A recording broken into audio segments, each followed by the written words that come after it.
Visit us at podlanderpresents.com to find information on all of our shows. Okay, Julie, I have a great idea. Yeah? What if we do a live show for the end of season 7B? And hear me out, wait for it. We encourage people to come to Chicago, where their weather will be incredibly temperate, warm, and mild. That sounds amazing. Who doesn't want to go on a vacation in February to the balmy Chicagoland area? Today, it hit like 2 degrees. I know. Fahrenheit? It seems like such a great plan. So this is your invitation. If you want to take an incredibly comfortable vacation weather-wise, you've got no better option than coming to Chicago on February 8th for our live show, Season 7B live show at the Oasis, Rogers Park's finest, our local. Julie, hit us with that address. 6809 North Sheridan Road, just north of the Loyola Chicago campus. There's hotels there. There's also Evanston's not far away. There's all sorts of ways to get there. 6809 North Sheridan Road. And what time are we going to start, Julie? 11:59 a.m. because it's not even noon. We have the most fun at these live shows. Last time we did karaoke. That won't be happening this time, but we do have a bit that we are very excited about. It will not be our last live show, but it's going to be one of the last Outlander live shows, probably. So, we'll do a couple of more, but please come hang out. It's going to be so fun. And like I said, it's tropical. Bring your bathing suit. Walk around in jean shorts and a tank top. It's going to be so balmy. You know what I will say, though? The Oasis does keep it pretty warm in there. So, layers. Okay. Well, plus with the whiskey, everywhere's summer when there's whiskey involved. Agreed. Saturday, February the 8th. Be there or be square.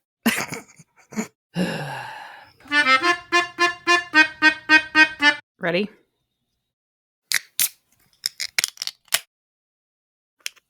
It spurted on my face.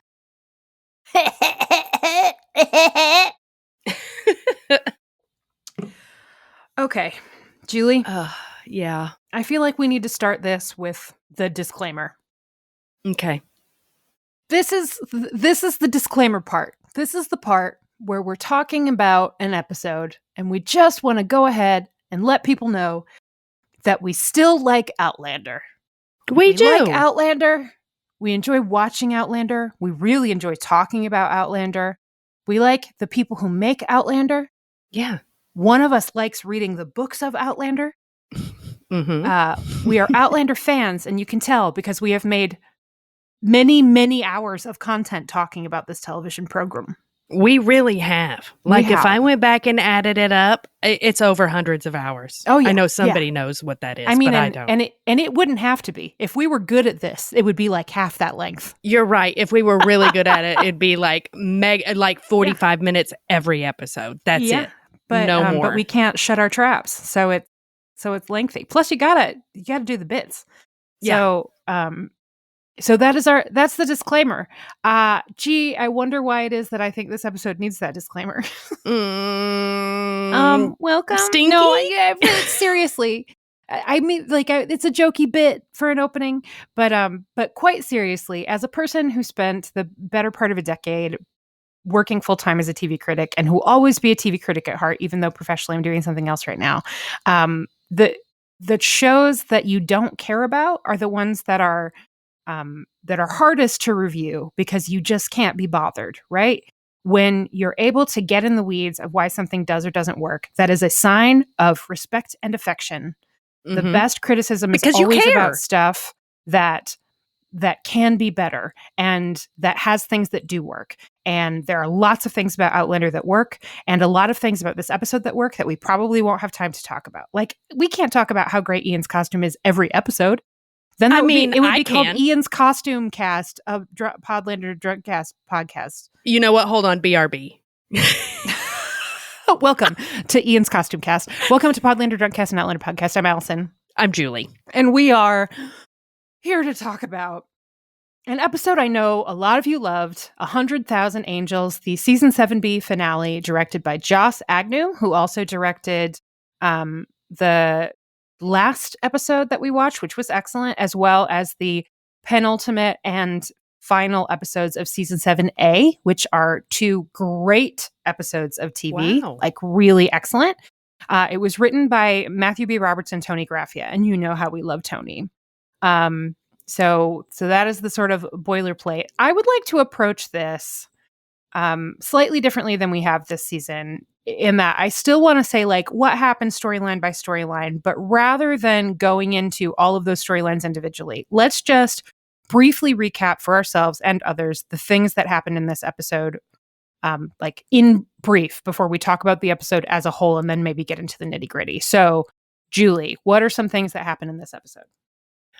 In no particular order. Great. Rollo unfortunately passes away. R.I.P. Jamie and William go on a woad twip. Woad twip.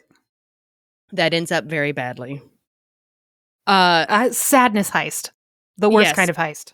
Claire pisses in a bucket in front of her husband of 40 years and tries to pretend like she's vain about it. I'm sorry, I don't get it. I am on record as loving that because it's literal hot piss. We'll come back to it. It is hot piss. We will be there. Lord John comes into the room after Claire has miraculously survived getting shot in the liver. Thank you, Dr. Denny. And frickin' Jamie's still a dick to him? Whatevs. In the future past storyline, we see that somehow they're a happy family again, and Brianna got the kids through the rocks, and they ended up at Lollybrock. Whoop-de-frickin-do. Brian is like, hey, you look like my dead wife. She's like, what's up, Pop? That's kind of it. Oh, about the worst one. When Claire is about to die, Mr. Ramon pops up and is like, please forgive me. And we're like, why? And then at the end of the episode, we realize it's because it was all just a dream for Faith. And we need to forgive him for kidnapping the baby and replacing it with a stillborn baby. I still don't really know what happened there. All right.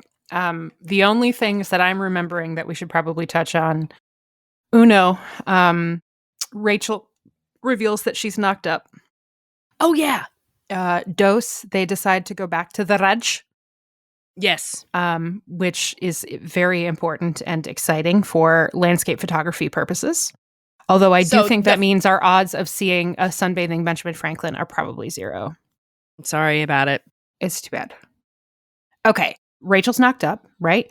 And then Claire asked Jamie to take her home, presumably to North Carolina. Right. And Rachel asks Ian if that would be a good place to raise their children. So it looks like -1 Dr. Denzel, which bums me out enormously. The big old expanded Fraser fam is going to climb into their wagons with their futuristic medical supplies and head back on down to North Carolina. Meanwhile, Roger and Brianna, reunited and it feels so good, are also trying to decide. Obviously, they're not going to stay in 1734 or wherever it is that they are, right? They're not going to stay in baby Jamie time, what we'll call it, baby Jamie time. Even though he's not a baby, he's like off. I mean, he's not actually at university. I don't think they kept saying university, but I think in the book he's not at university. It doesn't matter. He's off being a young stud somewhere in France. Anyway, they're trying to decide. Fucking nice. Are they going back to the 80s where Double Barrel Cameron is trying to gold nap their children and escape from various priest holes and also ACAB? Or are they going to go to a different time, maybe? Gee, I wonder which one they'll choose. So that is sort of where we leave it. There are other little things, but yeah, our big storylines are Claire recovering from gunshot wound / hallucinating or not hallucinating Monsieur Raymond in a dream or not a dream. Jamie helping Willie with his sadness heist, and then afterwards adopting essentially Francis, and all of the big reveals that come along with that. Roger and Brianna being reunited with their children and then deciding where they're going to go, or to be more specific, when they're going to go. And then Rollo dying and being replaced by a human baby. Not really, but that's kind of the feel, though. So a lot happens, and there are lots of individual things in there that super work and that make sense plot-wise.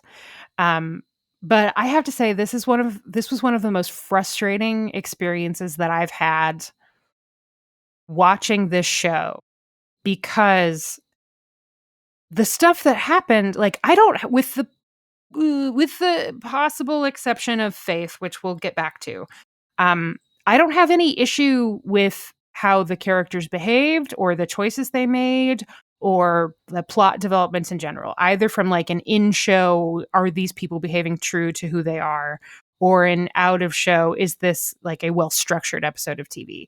The bits and pieces all make sense, but it just didn't come together. And it's because despite the fact that they gave us literal hot piss, one of the scenes in the episode that rang truest for me, because it was both hot piss and literal hot piss.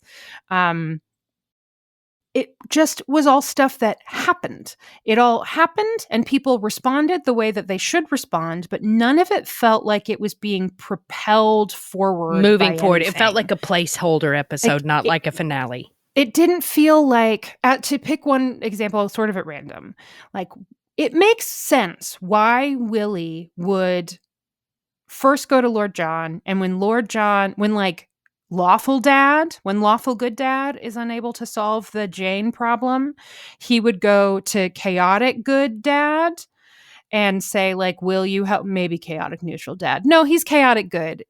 Can a serial killer be chaotic good? Scottish Terminator. I would say chaotic good. Chaotic for sure. I think chaotic is the correct on the rubric. Yes, even though he's the D&D rubric. He's a person of oaths and stuff. He definitely, he's a killer too. He kills. Yeah, Murder Turtle. See Murder Turtle for further examples. Killing hoes since day one. Yeah.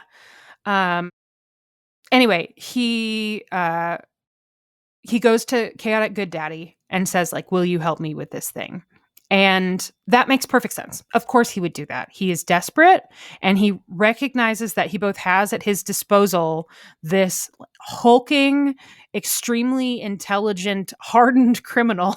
Expert jailbreaker, right? Expert killer, sniper, who also, the list goes on, is someone he has leverage over, because not only is this person his dad and he'd been missing the whole time, right? Or sort of most of the whole time.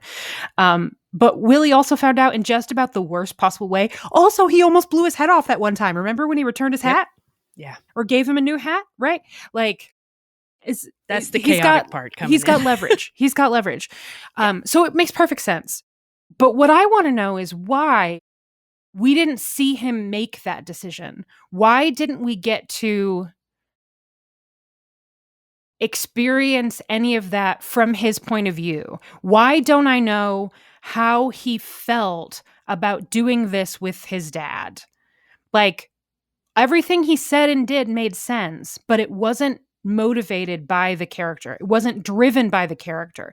It was stuff that happened, and the stuff should work, but the way that it was told and the things that were shown didn't feel like they were propelled by internal forces, if that makes sense. Or like Rollo dies, John Bell breaking hearts, right? Like, utterly devastated. Rachel saying, I married both of thee, I think is the line, something like that. Yeah. Like, heartbreaking.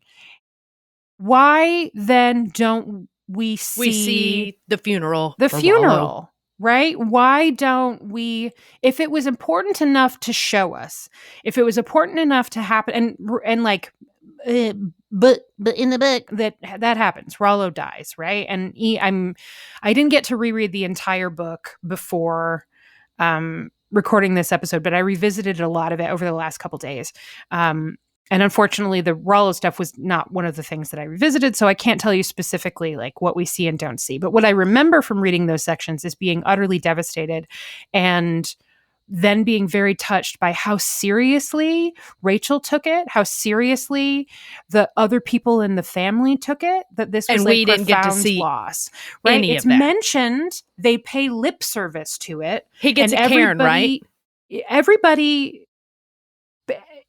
everyone behaves in the way that they should behave, that those characters would behave. But we don't experience it with them because what we're being shown is like, it was like watching an outline for the episode. Like a Yes. paint by numbers outline of the episode where all of the Weird individual pieces cutting. made sense, but none of it felt internally propelled again. It didn't feel connected a lot. A lot of it felt weird. Like there was, I can't remember right after what it was, but there was a scene where they come back to the medical hospital church. I think it was after the jailbreak, the sad jailbreak.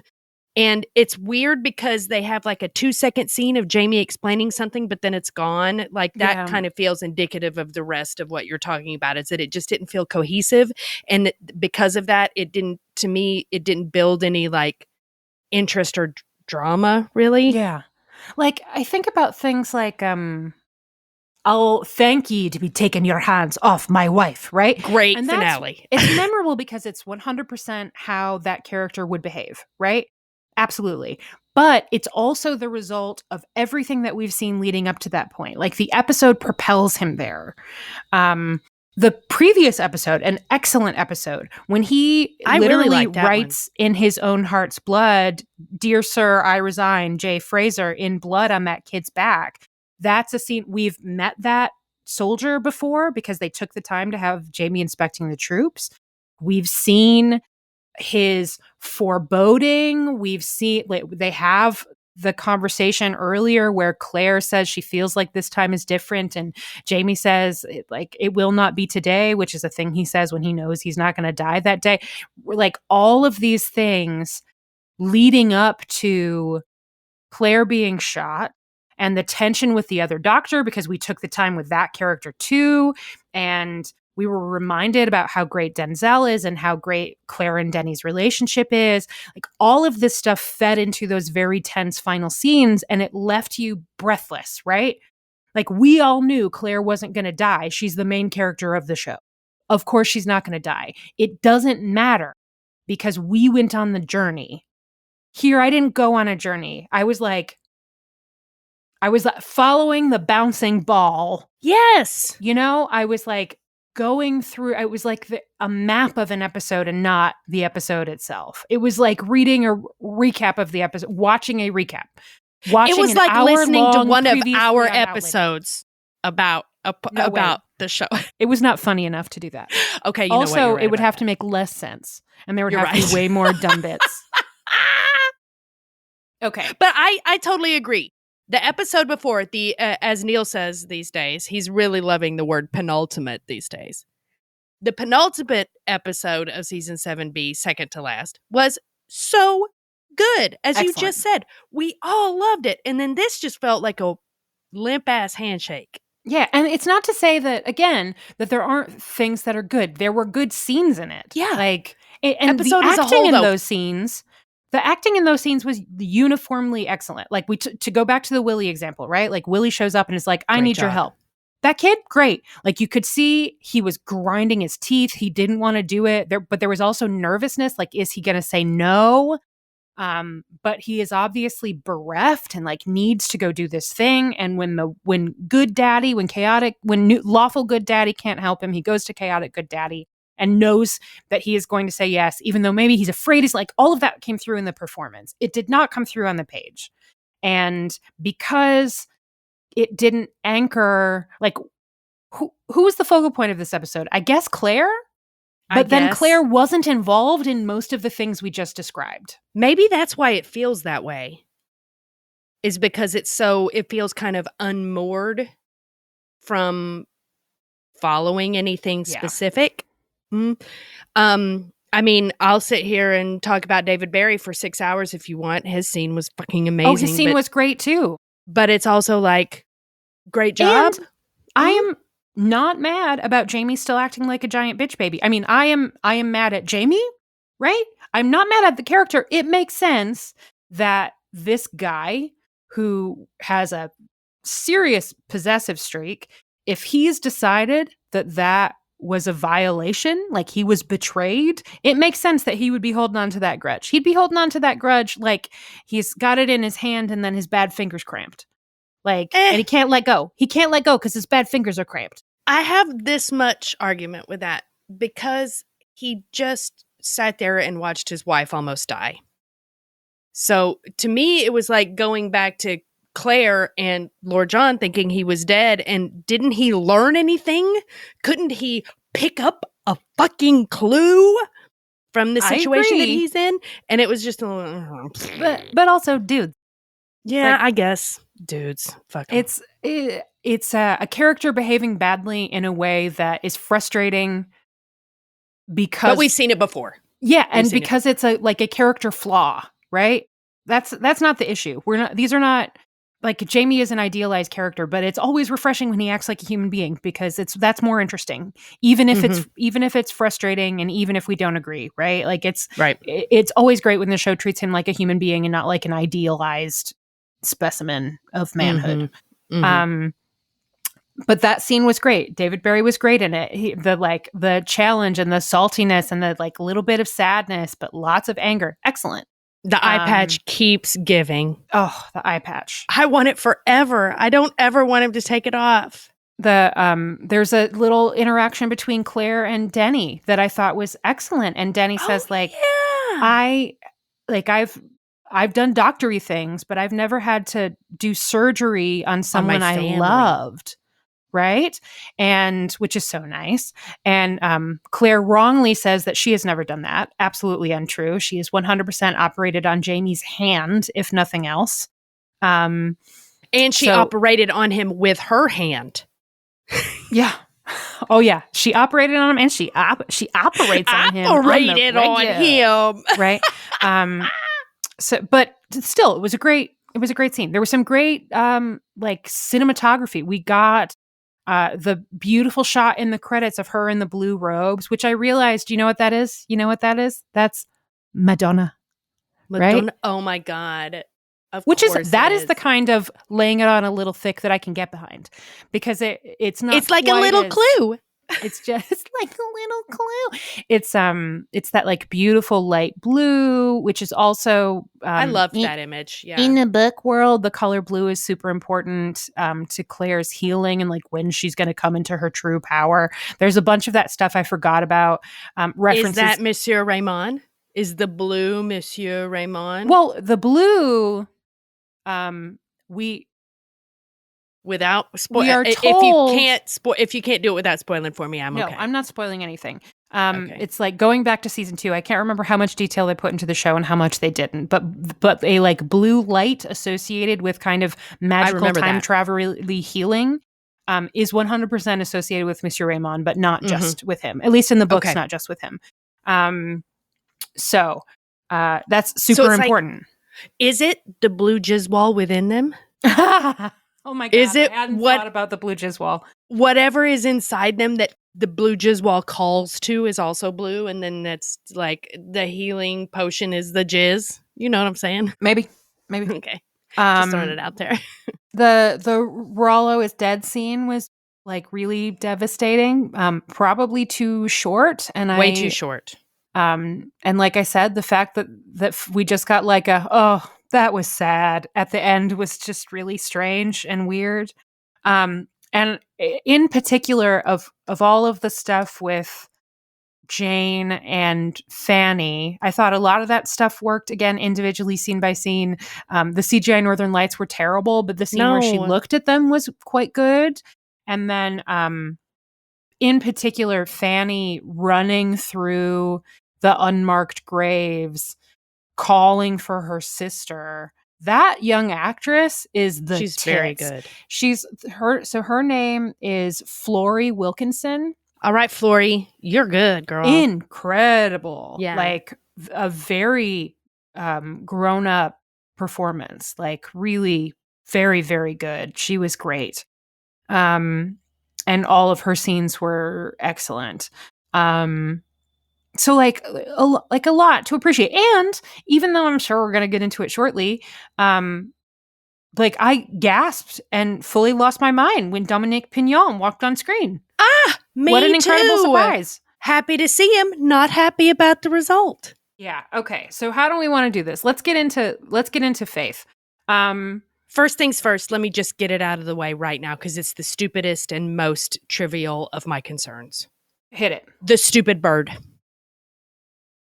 No. Season 2 callback. Yeah, I don't care. It felt forced and weird to me, and I was like, I let it go. We already saw Monsieur Raymond. We already know something timey-wimey, witchy, jizzy is happening here, so no need for bird ass. Goodbye, bird ass. No need for falling statue, which it was kind of the first time. The same similar. But yeah, so I just want to lodge my complaint with bird butt. I'm out. Great. Okay, so and noted. that's it. Okay, so tell me this. What your understanding of what is going on with Faith and Jane and Fanny? Like, what, if you were going to sum that up, what does this episode tell us about those people? Faith is the mother. Well, first of all, Faith is Claire and Jamie's daughter that we thought had died in childbirth. Faith, however, lived, and she is the mother of Jane and Fanny. And Faith is now the aunt. No, would she be sister to Willie? So that means that Willie fucked his own niece. Yeah. Okay. I mean, she is also dead now, right? Like, right. We think she's dead, but the way that they're telling this here is that maybe Monsieur Raymond was up to some fucking hijinks back in France. Well, I agreed, but Jane and Fanny's mother is dead. Oh, yes. Yes. Faith is now actually dead, but Faith lived to be an adult in a timeline that we don't know about. Yeah. Long enough to at least have 2 kids. So, this is going to be book shit. Okay. So if you don't want to know this, I don't care, dearest listener, skip ahead a little bit. Yeah, what's we'll the timestamp in Libsyn? Yeah, look at the timestamp in the show notes. We'll tell you when you can jump back in. So, to figure out what the hell this was, I got some help from the folks in the Crowdcast, because initially I was like, this does not happen in the books. And it's true, it does not.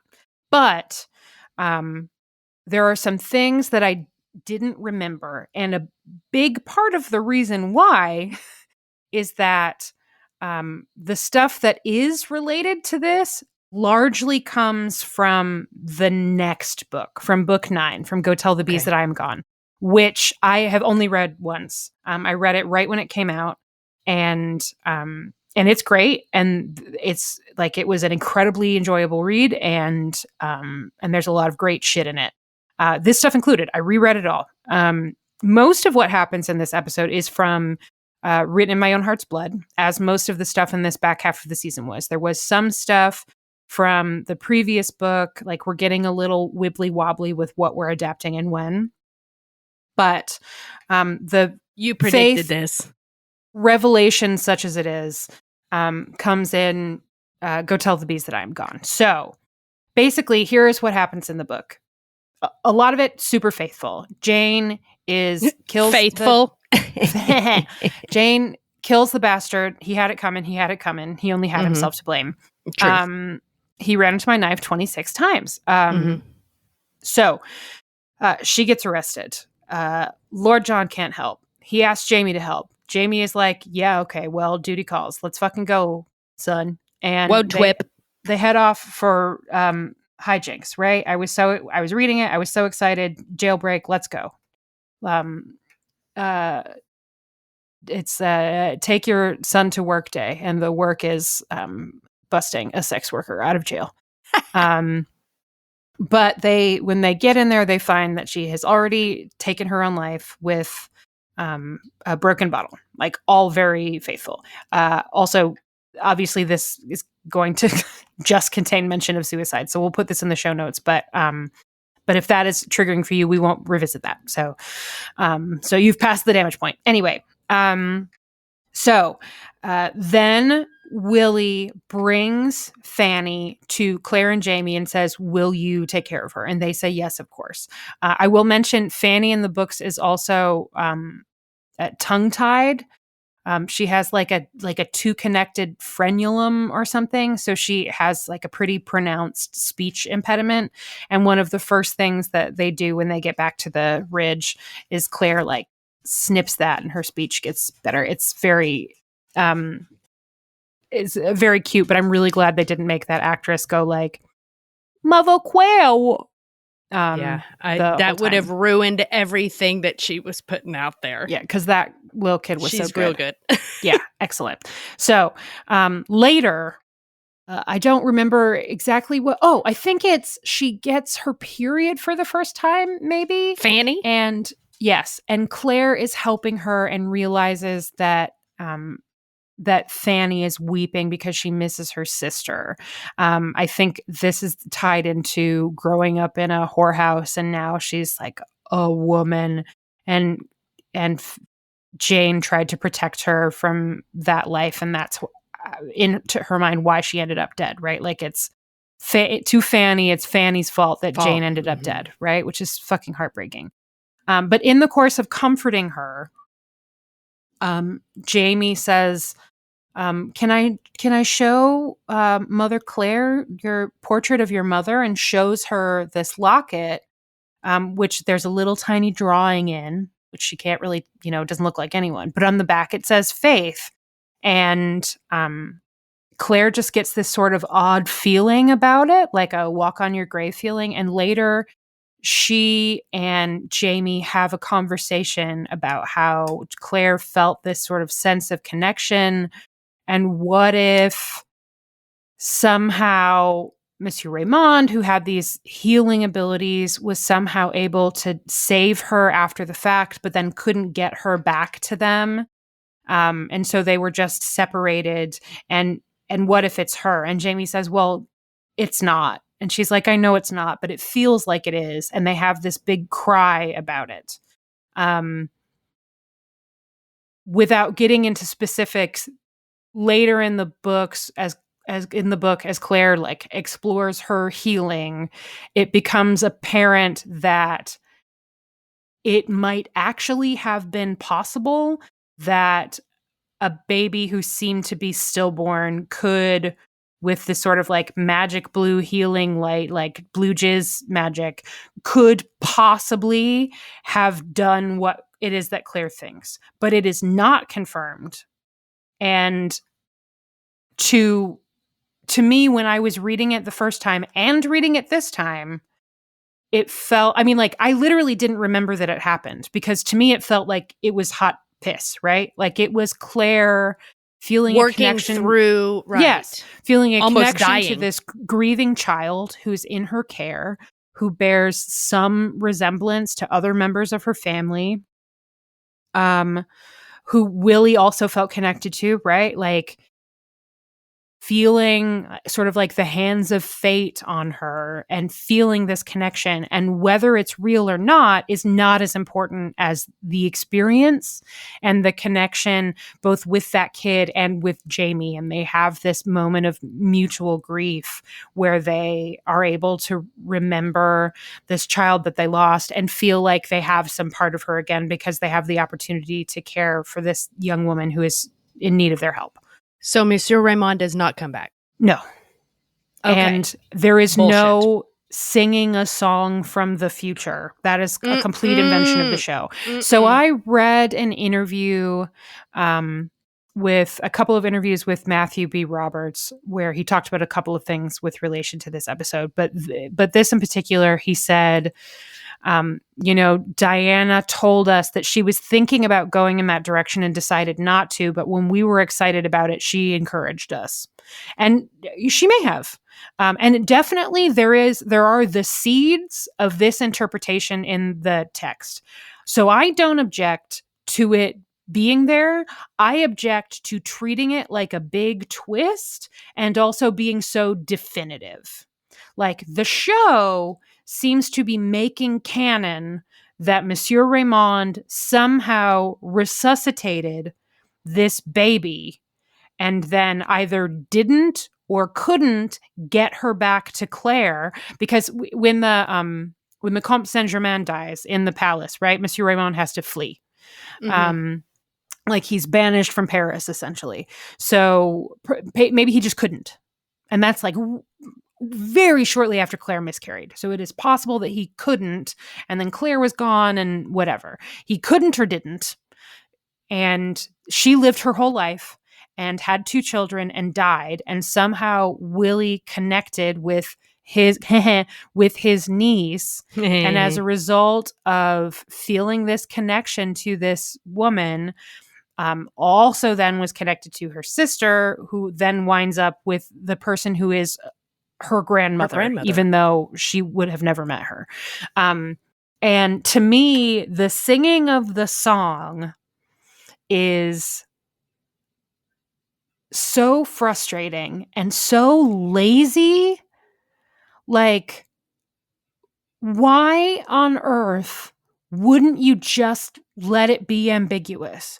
Like, just let it be ambiguous. Right, because we already had all the shit about the dragonflies, right? Then we also have the lock of hair and the locket with her name on it. Like, there's enough there to suggest it without Boogie Woogie Bugle Boy. I know it wasn't Boogie Woogie Bugle Boy, but you guys get what I mean.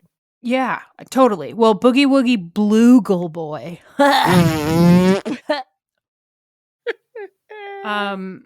So just think how much more interesting it would be if all of that happened and they saw the locket and Claire has this feeling that it's her somehow.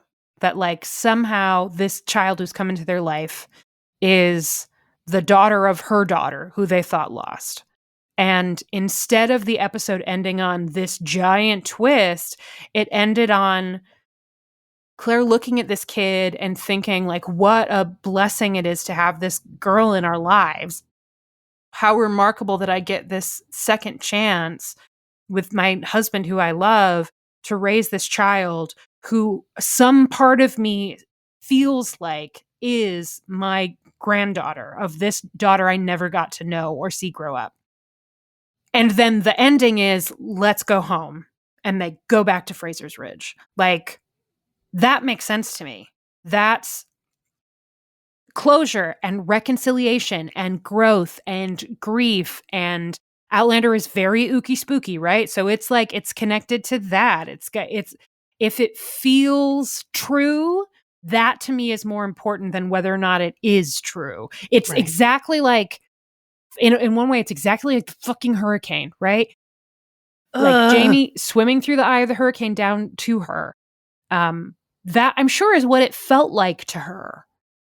But it wasn't about whether it felt that way to her. They wanted us to feel that way. They wanted it to be true, not to feel true.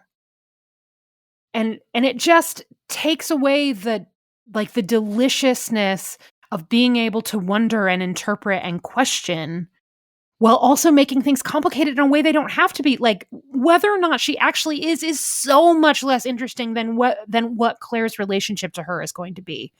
Mm-hmm. And what Jamie's relationship to her is going to be. Like, that's so much more interesting. It's not that, she might be, maybe she's the granddaughter, blah, blah, blah. That, is it a little goofy? Yes. We come to Outlander. We come to this place for magic. Like, we come to Outlander theaters to laugh, to cry, to care. Because we need that, all of us. That indescribable feeling you get when the stones begin to be circled by y'all, she knows Dick every Rock dancers. fucking word. I do. I have it on a dress. But it's like... It felt to me like my least favorite kind of writery trope, which was it just had a little whiff. It's not exactly this, but it had a little whiff of it was all a dream. And I fucking hate it was all a dream. Yeah, but I would prefer it was all a dream. I would prefer it was all a dream to this, because at least that would leave room to question and wonder and grow and for it to matter to the characters, right? To me, it was all a dream stops all questions because it means none of it happened. I see. Yes. Okay. Then I totally agree. Like, yeah. When you leave room for ambiguity, you have given a gift to the audience, and it's the gift It was of all a dream is wondering. telling you none of it was real. Yeah, Yes, exactly. Yes. And in this case, it's the opposite. It's telling you all of it is real. It's telling you it is 100% real. And that is, it's just so much less interesting. So, like, Katrina Balfe did a great job. Little Florrie Wilkinson did a great job. So Sam good. Heughan did a great job. Good. Charles Vandervaart, John Bell, everybody involved in that storyline killed it. It was great acting. But God, what a boring way to proceed. And what a stupid thing to leave us wondering at the end of the season in a show about people who love each other and who literally travel through time because they love each other so much. How stupid to leave us with, oh my God, is this child who they're obviously going to love and care for no matter what actually their blood relation? Boring. Who fucking cares? Just we know boring. Mr. Raymond is not a fucking baby napper. Like, he doesn't have a little time traveler factory. She didn't go to Time Travel Academy to learn how to be a good time traveler and then joined like a time heist crew or something. Like, there isn't another story there. That character's dead. We're never going to see her. Like, if maybe they'll write a flashback episode for Fanny and Jay. I don't know. That's the only circumstance in which we could see that character. She's dead. Claire and Jamie will never get a chance to raise that child. They do get a chance to raise this child. Whether or not she is related to them by blood doesn't matter to them. They're doing it regardless. So why on earth would you treat that like a mystery? The mystery is the smallness of the universe and the senses of connection that we feel to each other. And in the Outlander world, these sort of like mystical strings that get pulled from the very beginning of the show, right? From Claire going through the fucking dick rocks and the first human being she sees look exactly like her husband, right? Mm-hmm. That is one of the the most memorable images in the entire series. And it is 100% like, how weirdly mystical. Like, is this a coincidence, or does the universe somehow pull our strings to put us in places to experience things we wouldn't otherwise? And that ambiguity is part of what makes this show so great. They're real people and crazy shit happens. And we're interested in the people experiencing the crazy shit. We're not actually all that interested in the crazy shit. Yeah. We're interested in the people experiencing the crazy shit. Oh, I'm so mad about it. It was just kind of a whiff. It didn't have big finale energy to me, just generally speaking. Like we've been saying this whole time, great single moments, but also just kind of generally disappointing. Yeah. Especially after the episode before it. Yeah. Like after the whole season, frankly. Like, there were quieter episodes, but they were all character motivated. Fucking right? the season of Lord John Grey. Yes. David Barry season. We are very grateful. On. We're going berry picking. Hey. But I agree with you. Once again, it's kind of the same thing we've said about the show. Not every time, not every episode, but occasionally. Don't tell me how to do it. You let me think about it. I've been reading at an elite level since I was 4 years old. Let me have my own mind palace about it, and I'll figure things out. It's the lack of I don't want to say lack of respect, because I don't think it's that deep, but like lack of trusting. Yeah. Their viewers, maybe a little bit. The spoon feeding. And sometimes it's emotional spoon feeding. And this time it isn't. This time it's just taking away any ambiguity. The opportunity to like consider and question and wonder and daydream by just saying like, yes, this is what it is. It's so frustrating. And also taking away the Rollo funeral. Why? Come on. How dare you? How very dare you?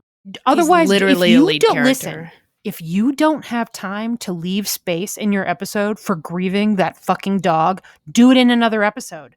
If there wasn't time for another scene like that, then don't do it in that episode. Save it for the season 8 premiere. Like, don't do it. Yeah. One scene.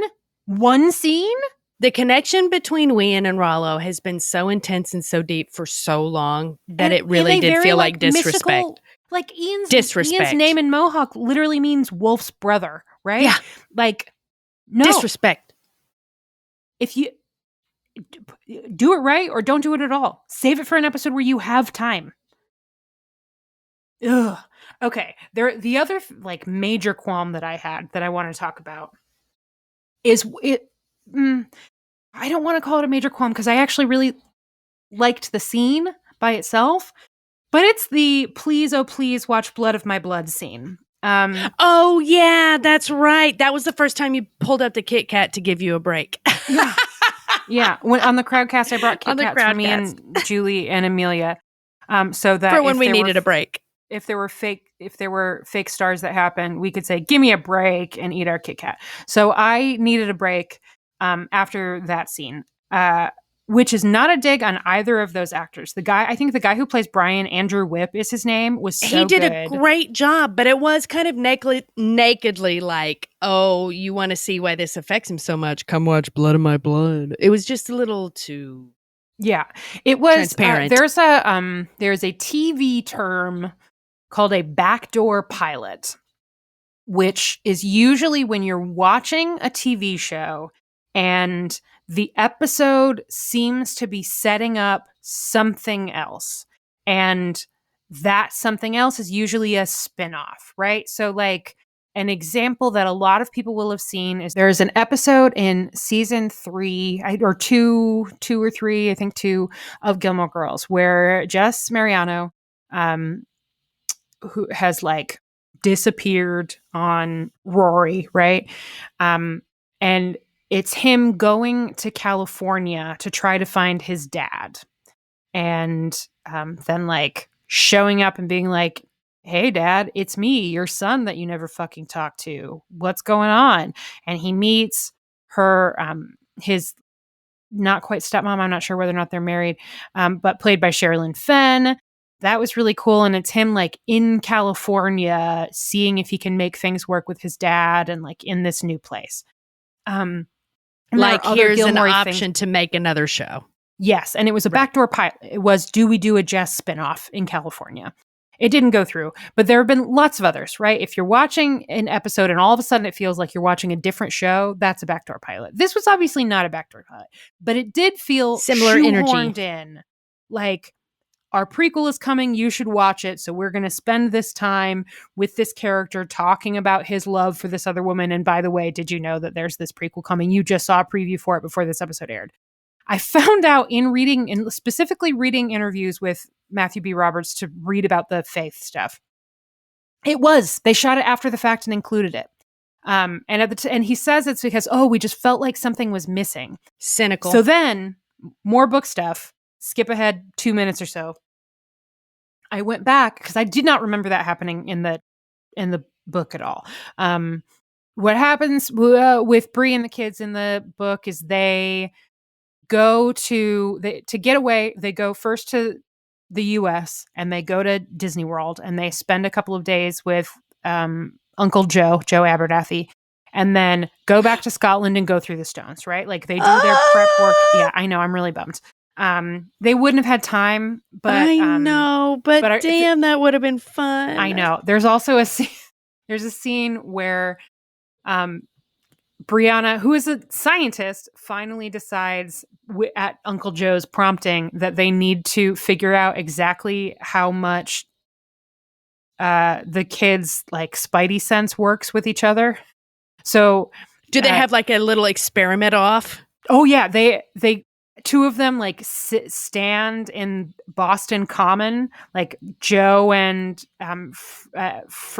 Jem mostly stand in Boston Common, while Mandy and Bree drive around in the car until they can figure out where Mandy can't sense him anymore. So they get kind like of a pissed radius. We were robbed of this, like a Find My iPhone radius. Cold, yeah. Right? Like dunk, cold. And then they decide they're going to go back. So they fly into Edinburgh. A side character who we don't meet in the show is able to like warn them that Rob Cameron knows they're back, and they hurry through the stones. And And then they go find Roger at Lallybroch, and that part is basically the same. However, before they actually find Roger, they go to Lallybroch and walk up, like Jem and Mandy go running. I think Mandy thinks it's their house in their real time. So she's like, I want a Coke, and goes running for the house, and Jem chases her, right? Like, Mandy, that's not our house. It is, but it's not, blah, right? He gets it. Brianna sees a guy like looking at his little family cemetery or whatever, and she walks up to him, and he turns around and sees her, and then sees Jem come running up, and he thinks it's Ellen and Willie, his son who died, and he passes out cold.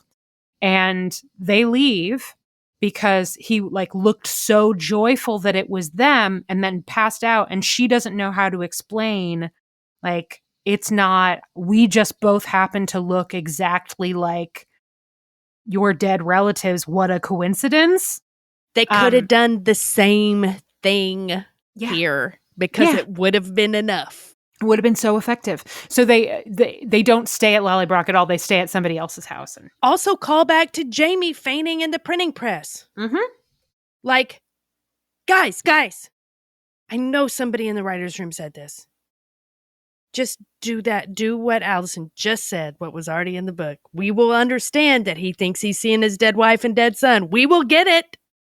Damn. Rude. I mean, he says it out loud. He says, like, Ellen, oh, Willie, oh, my heart. And then passes out. Yeah, come on. Yeah. I wish we would have seen that. First of all, it would have given us back like 2 minutes for another storyline. Yeah, and secondly, like a Rollo funeral, maybe?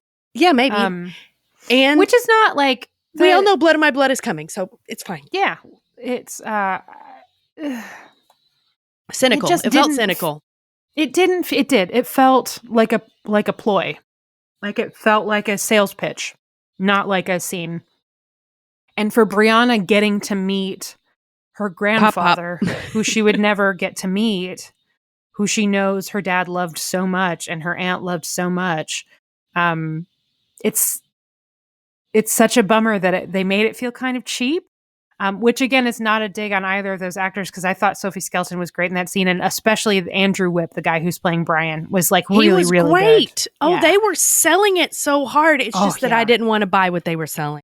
Like listen, we're obviously going to cover the prequel, right? Duh. Like, of course we are, but it made me want to watch it less, because I was like, yeah, okay, we get it. Prequel. Give me a break. You got to keep those premium female viewers coming back. I know. I'm aware. But like, Jesus, take your foot off the gas a little bit. Come on. We don't need the hard sell. The preview is the hard sell. And that sell was hard and good. Oh, yeah. Because that casting, once again, remains elite. Everybody looks right. And I cannot wait to see Young Pamplemousse. It's going to be great. Young Pamp. Okay. Is there anything else that we want to talk about? I'm sure that we will talk more in the finale. Live show. Let's see. Oh yes, in the our season finale for this season in the live show. Yeah. Let's see. We talked about Rollo. The scene where Rachel says that she's knocked up is so cute.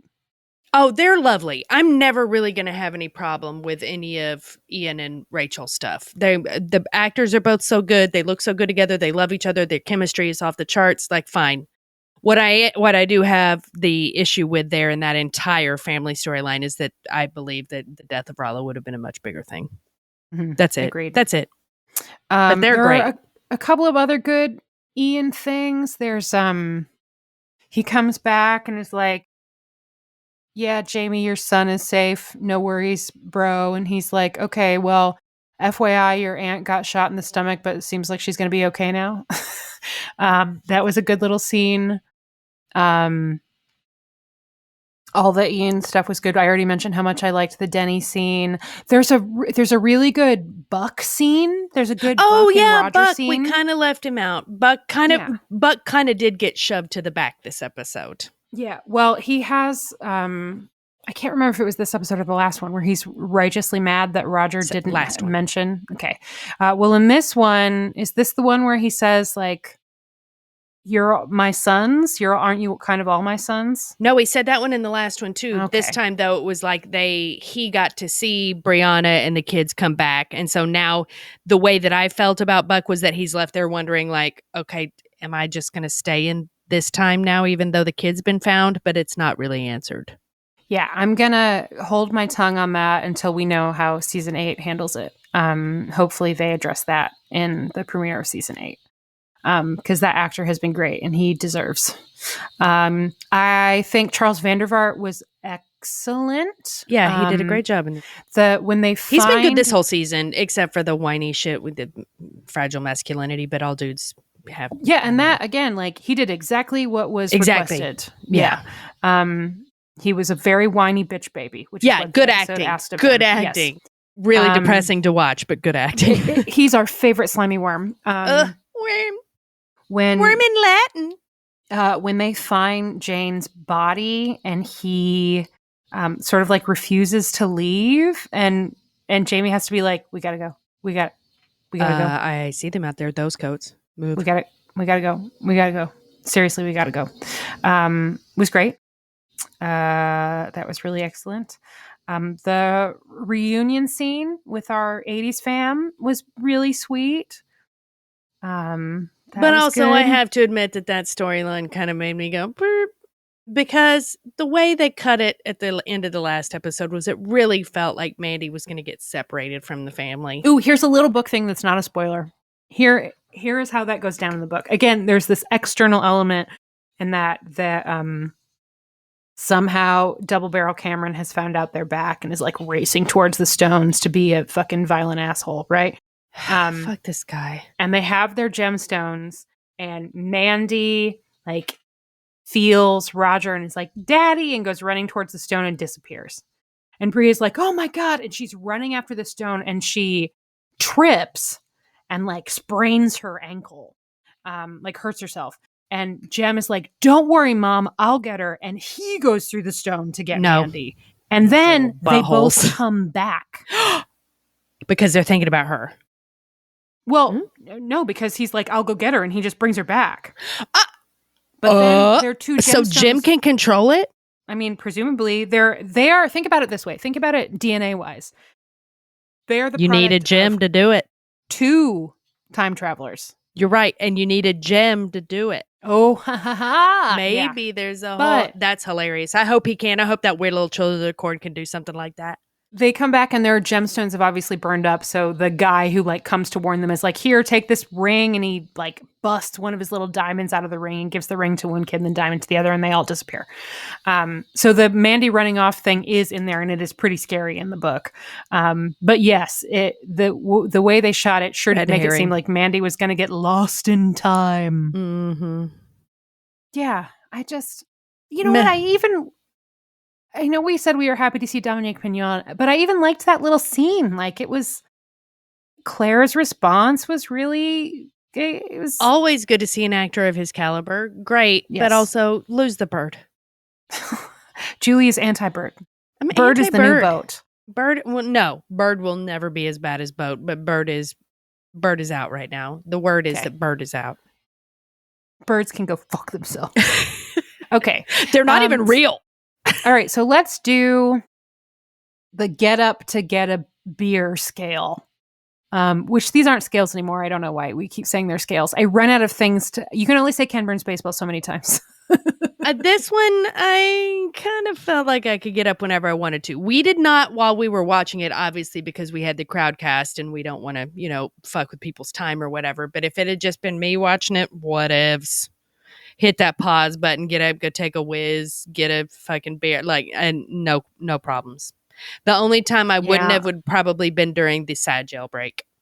You know what I wish? I wish they had just let Willie needs Jamie's help be the focal point of the whole episode. Oh my God. I wanted a plan. I just wanted hot piss with the two of them. Yes, I wanted that father-son bonding crime to be more father-son bonding crime. Mm-hmm. And instead, it was just sort of Meh. over. So if it was that, I would have been like, oh my God, are we getting a whole ass heist episode of Outlander? That's all I've ever wanted. And instead, We did it was not. just like kind of an afterthought, which I was not about. So bummer. Okay. And I did not get up to get a beer, but Could have. No Could have. problem. sort of wish I had. All right. What about costumes? Any costumes stand out to you? As always, as always, Lord John Gray's eye patch, fucking on the Mount Rushmore forever now. Is it a costume or a prop? I don't know. Who else was good in this episode? Well, the blue blanket coat. Oh yeah, blue blanket coat. I'm gonna keep on talking in my blue blanket coat. Yeah, that was great. And a beautiful shot too. Oh, there's Brian is wearing a jacket that looks a lot like Jamie's jacket. Leather jacket, the duster. And it's unclear whether or not that's Brian's jacket or Jamie was just drawn to a jacket that looks like his dad's. Either way, it was a great little piece of design because immediately I was like, oh, Jamie. Right. Mm-hmm. Okay. So that was great. Thumbs up on that one. All right. Doing it. We didn't have any doing it. We had some talk about doing it. We had the part that was it was supposed to be funny, and I understand why it's funny, but it's also very perfect spicy melange of sad and gross, which is that when a female elephant is dying and her mate, her bull, can figure it out, he tries to have sex with her one last time. And I'm like, get the fuck off me, you piece of shit. Like, what? Gross, right? But listen, but also supposed to be kind of funny. Verge of death fucking is canon in this relationship.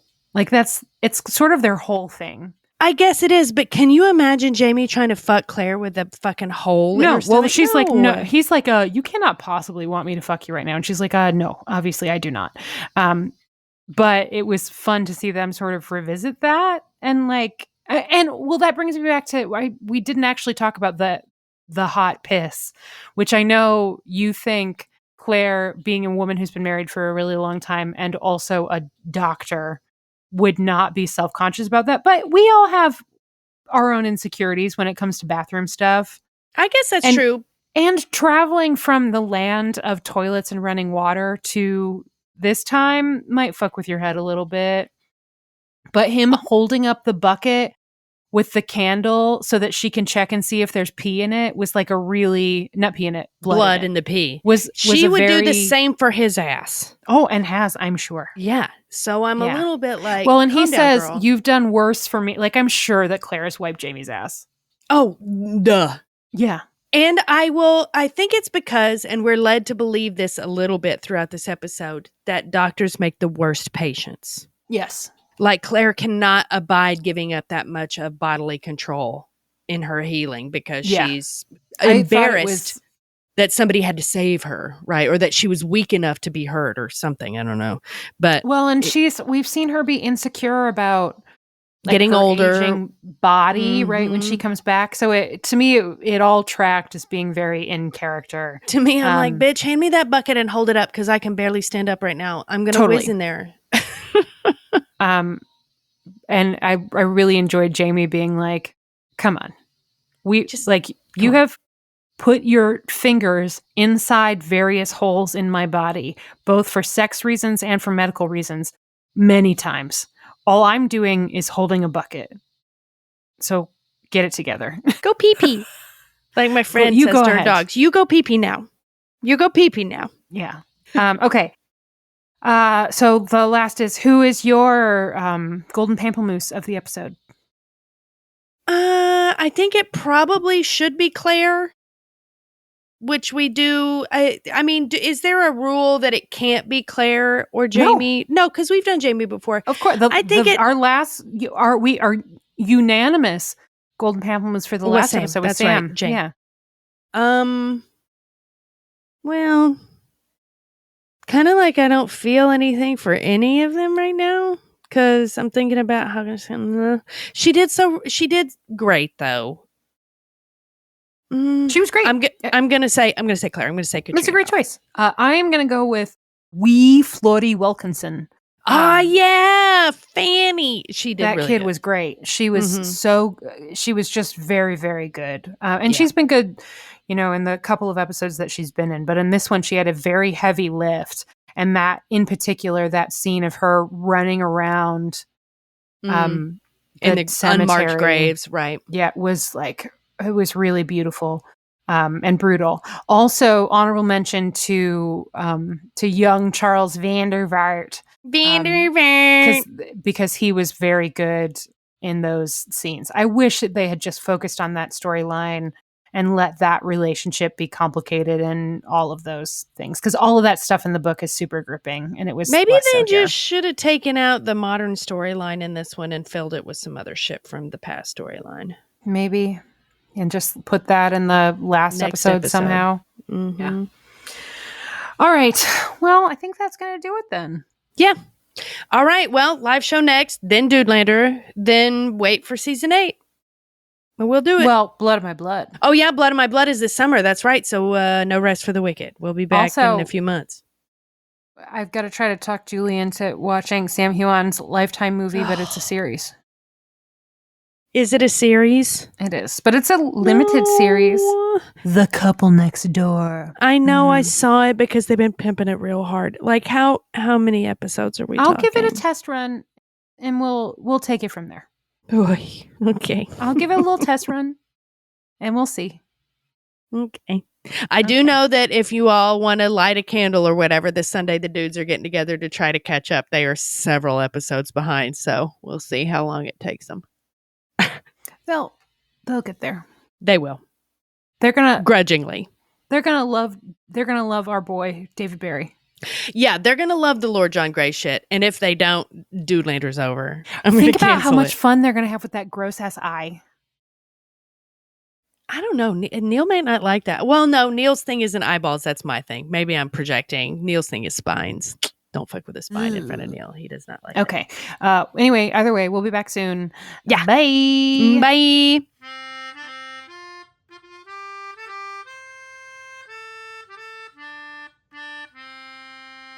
Thank you for listening. You can find more information on this and the rest of our shows at podlanderpresents.com. You can also find us on Instagram at podlandercast, at podlanderpresents, and at various Instagram handles for our various other shows. Our social media is by Amelia Ham on the Loose Bazell. All Podlander Presents programming is produced by Allison Shoemaker and Julie Starbird. Our editor is Chris Barrett.